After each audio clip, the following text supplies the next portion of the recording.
Ang nakaraan, nagpunta kami sa General na Quezon sa Masanga Beach Resort para magcamping sa isang malaking tipak na bato. Tinatawag nilang Naval Base. Maganda dito lalo na kapag lumalabas ka sa isang maliit na yungib nito. Dito ay tanaw mo ang Pasipiko at ang lawak ng karagatan. Nakaka-relax, ang sarap ng hangin na dumadampi sa iyong buong katawan. Nag-stay kami ng isang gabi dito habang high tide ng dagat. Nagluto kami ng sinigang na hipon at nag-iho kami ng pampano. Yan ang aming hapunan. At pagkatapos, tumagay kami ng isang bote ng gin. Pampantok lang pero di namin alintana na may panganib pala dito na hindi namin inaasahan dahil sa isang ahas na pasugod sa amin. Naging alisto ang buong gabi namin at hanggang sa kinabukasan. Laking pasalamat namin dahil nakalabas kami ng ligtas sa islang ito at pagkatapos nito ay tumungo na kami sa ikalawang yugto ng aming camping.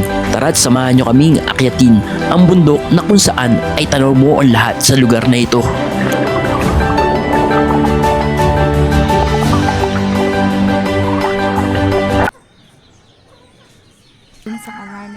Good day mahal kong mga tiga-subaybay. Ito na nga pala ang ikalawang yugto ng aming moto camping adventure ni Mrs. At bago yan, magluluto kami ng aming pananghalian para maakain muna kami bago kami magpunta sa aming ikalawang campsite. At ito nga at may baong kaming spam at balak lahukan ni Mrs. ng sinangag na may halong kimchi. Kaya ito ay tatawagin naming kimchi fried rice. Mamaya na kami tataas dun sa second campsite namin.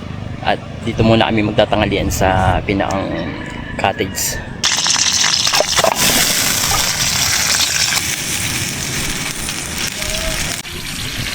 So guys, tinan nyo ang experiment ni Mrs. Tinan nyo ang kinalabasan. Sinap niya mula rito sa lagayan. Ano ba yan? Nasisira ang paging ano niya. Cook.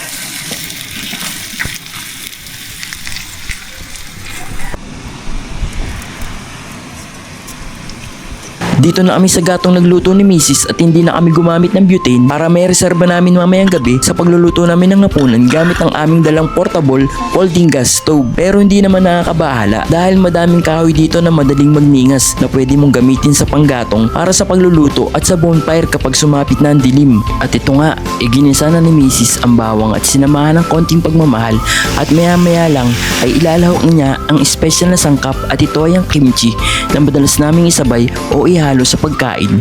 Sa tuwing kami ay nakakaisip mag food trip. Yummy! Rap! At yan nga, hinihalo na niya ang kimchi sa kanin. At ito ay kanyang isasangag at hahalu-haluin lang yan. Maya-maya lang ay titirahin na namin yan ng sabay. Medyo nangingiti-ngiti pa si Mrs. Alam ko namang mainit na ang ulo niya kasi nga nababagalan siyang maluto ang aming pagkain dahil hindi nga daw uminit ang aming kawali dahil sa gatong na aming ginamit. We, try mong hawakan. No. Iiwan mo yun.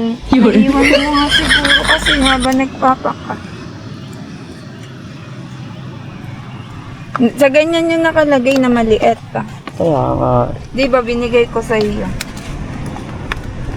Sabi ko pa ngayon marami iyan ha. Hindi na iyan. Kimchi.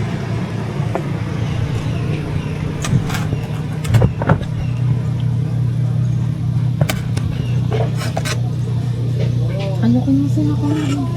Tol, kain tayo! Kain na! Pagkatapos namin kumain, nagpunta muna kami sa ilog para maligo at maglaba. Balik na kami. Salamat! Okay, Thank okay. you! Ingat kayo pagbalik, no?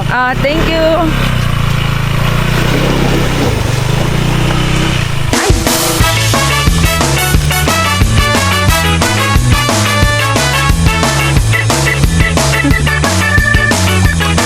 Sa wakas, makakaligo na. Laba-laba.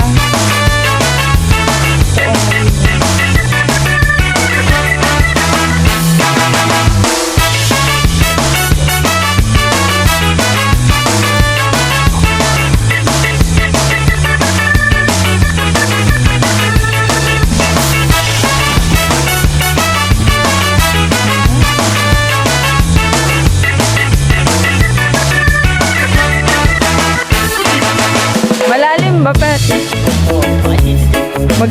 Magtatabo na lang ako dito. Pwede ba ito? baka na.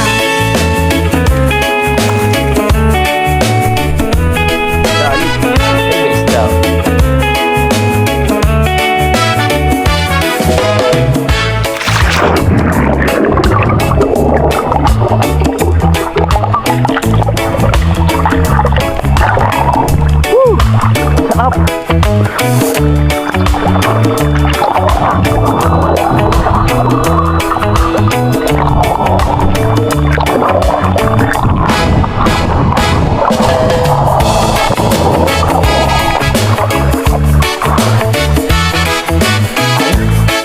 Panalo.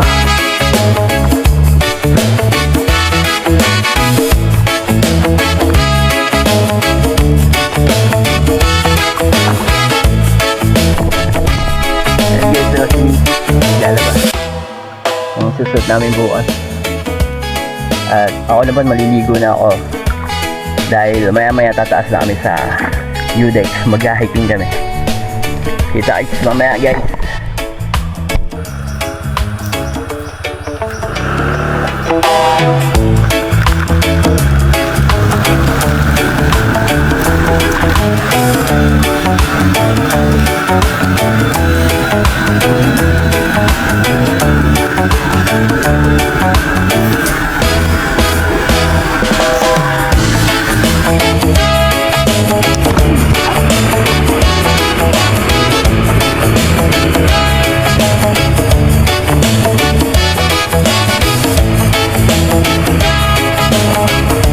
Kunin mo yun ay ang pambinggalan ng aurora ito.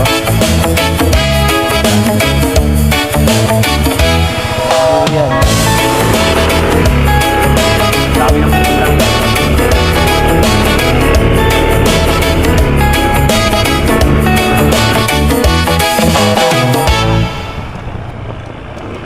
At pabalik na kami sa aming resort na aming tinigilan. Shoutout nga pala kay brother and sister Eden at kay Joy at sa pamilya at kay Cons Benji at Mami Paula.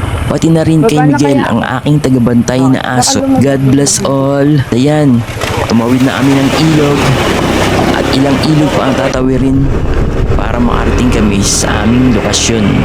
Ganda, buto. Kaway, nakakaway yung mga bata. Hi! Hello!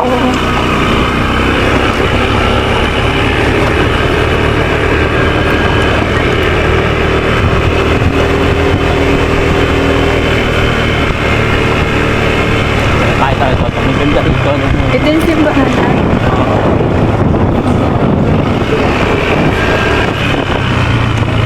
Tinan nyo yung lugar.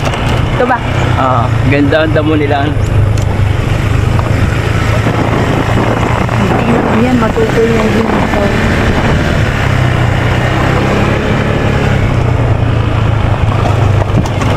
Yo guys, update ko lang kayo. Pataas na kami ng pangalawang campsite namin dun sa ibabaw ng bundok na yun. Sa taas. Yan. Ang oras ngayon, 3:40 na ng hapon. Yan. Medyo nagbawas kami ng mga gamit pero Parang walang nabawas. parang baliwala pa rin pero kaya ito. Let's go.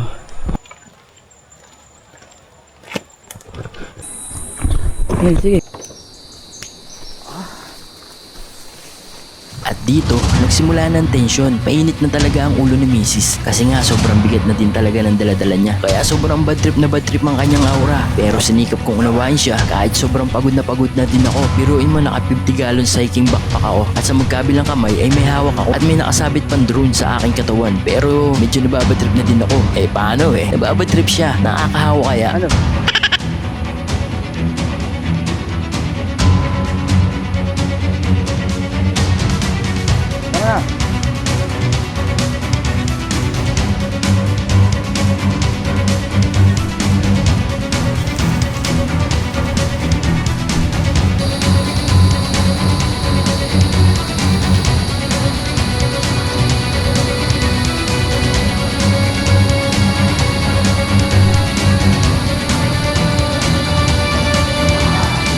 Anin?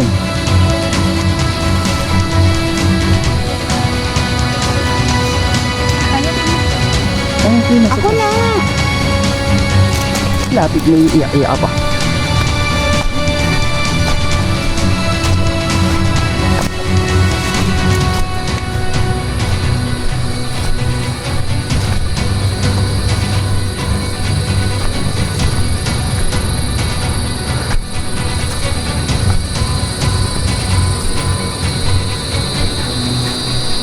Ayan, lapat na rito. Pagsampa rito, ayun na yun.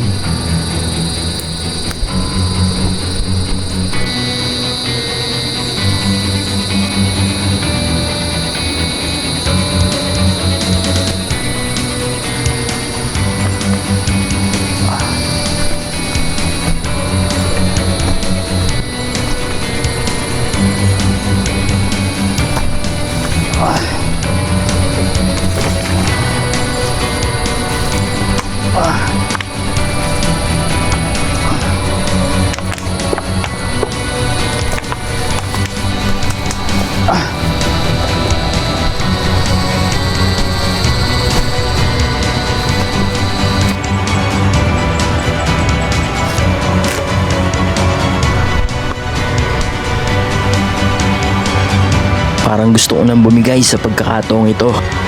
Pero hindi, para saan pa ang lahat kung susuko ako.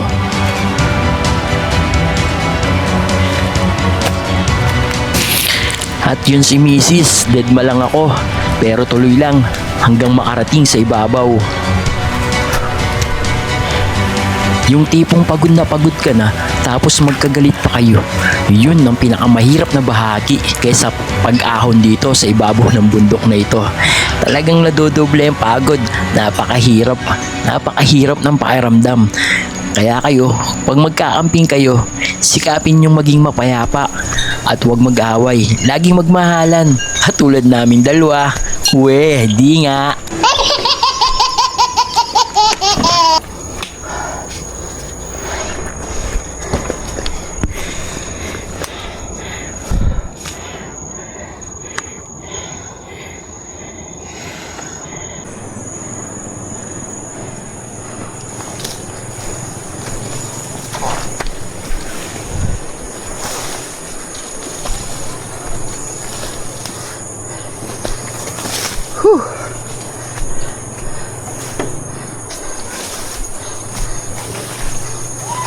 Nagulat ako nang may sumigaw. Napaisip ako kung sino kaya yun. Pagdating sa itaas, kasama na sila ni Mrs. ang tatlong batang ito. 2 babae at 1 lalaki. Nagulat ako dahil yung mga daladala ni Mrs. ay dala na ng batang lalaki. Laking pasasalamat namin dahil may dumating na tulong kay Mrs. dahil sobrang pagod na pagod talaga siya. Sayang nga lang dahil hindi nasama sa vlog ang mga batang ito. Kasama sa nabura yung mga video namin sa beauty at matagal din kami nagkwentuhan.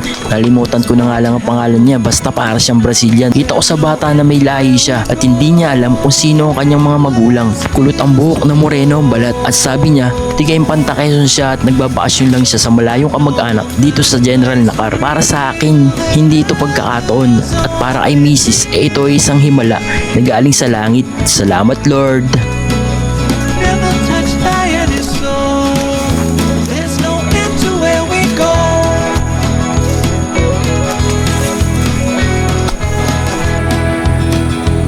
Yo guys, magandang hapon. Matatapos lang namin mag-setup at medyo nagpapahinga lang kami ng konti kasi hindi biro yung inahon namin. At as usual, awin na naman kami dahil bigat nga ang inahon namin tapos ang bigat ng mga dala namin.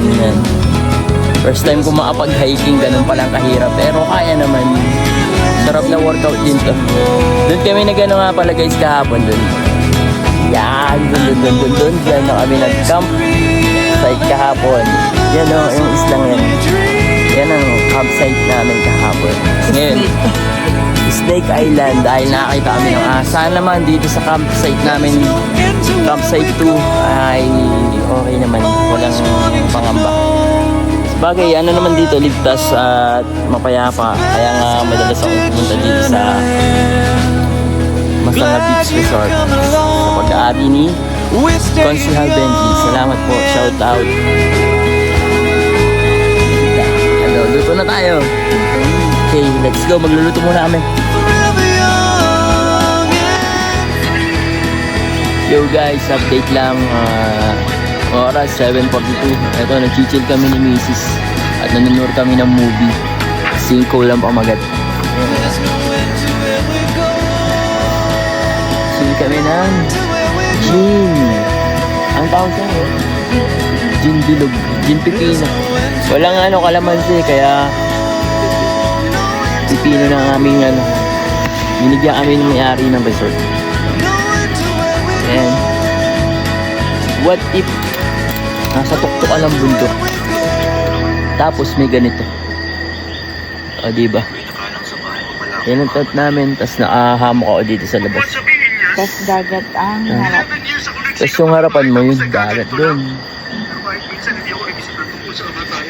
Yan, sana mapuntahan nyo itong lugar na ito.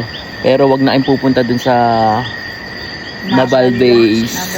Kasi maas. Don't try. Bye. Tama na ba yung tayo na lang kinabahan na? Tama na yung kami na lang ang naka-experience ng gano'n. Kasi baka sa ulit, hindi natin alam kung ano yung nangyari. Bye. Guys, magandang gabi. Normal. Guys, magandang gabi. Alam nyo ba yung pinakamagandang nangyari sa buhay ko ngayong araw na ito? Yung nakapagluto ako ng tinapay dito sa Agubatan. Alam nyo, first time ko to eh. Pero, nagawa ko. Thank you sa lahat ng mga may bakery. Thank you sa lahat ng mga, anong tawag ron? Magmamasa. Panadero. Dahil na-inspired ako sa inyo. Dito sa pagkaamping ko, sinubukan kong gumawa ng tinapay at nagawa ko naman ng mabuti. Mamaya papakita ko sa inyo pag hinango ko na. Ano ko lang ng konti. Para ini-in ko lang kasi first time ko lang. Alam niyo kung saan ko niluto yun. Doon sa Baga. Nagpaliyab ako ng bonfire tapos yun. Sinalang ko doon tapos minasa ko ng maigi. Abangan niyo sa vlog ko kung paano ko ginawa yun. Supportan nyo ang aking channel, mga tropa, RTR TV. Pa-subscribe nga pala ang aking channel at sa ang aking Facebook page. Thank you. Pasensya na po kayo kung medyo raw pang mga video natin. Pero sana balang araw mas pag-improve pa yung mga paggawa ko ng sining. Kasi itong pagbablog ko para sa akin ay isang art. Kaya nag-enjoy ako sa ginagawa ko at para mag-enjoy na rin kayo balang araw. Maging maganda ang ating mga susunod na mga vlog. Abangan nyo itong mga vlog namin ngayon.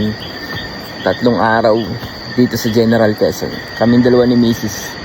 Sumama siya sa akin para may kasama daw ako.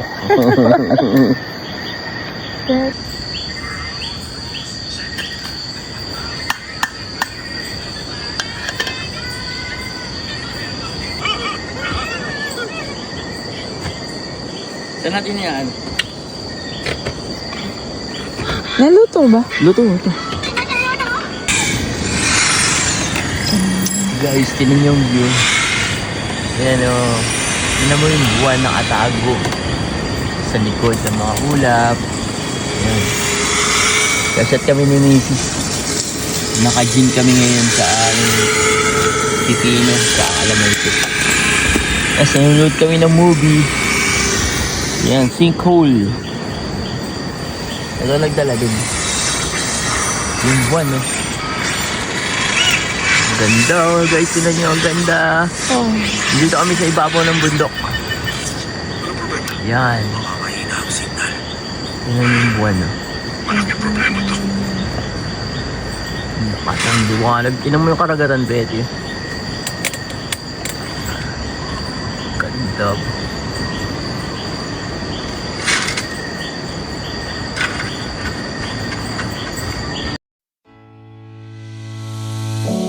Hindi ko na nga pala na-upload ng karamihan ng activity namin dito sa itaas ng bundok. Sa kadahilan ng aksidente kong na-format ang aking camera at ito ay nabura lahat. May mangilan-ngilan akong clip dito sa cellphone ko at ito ang ginamit ko sa kahuli-huli ang bahagi ng pagtatapos ng aming 3 days moto camping. At nais ko rin magpasalamat sa inyo dahil sa pagsuporta nyo sa aking channel at lalong-lalo na sa mga subscriber at mga giliw na tigapanood ng aking mga videos at mga vlogs. Nawa ay patuloy tayong lumago at balang araw ay makatulong tayo sa ating mga kapwa at nawa ay pagpalain tayo ng ating poong may kapal sa araw-araw. God bless all guys. Kita-kita ulit tayo sa mga susunod pa nating mga adventure. Bye-bye!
Sa mga kay Konsihal. Okay guys, matutulog na kami. Yan, when the moon shine. Ayos.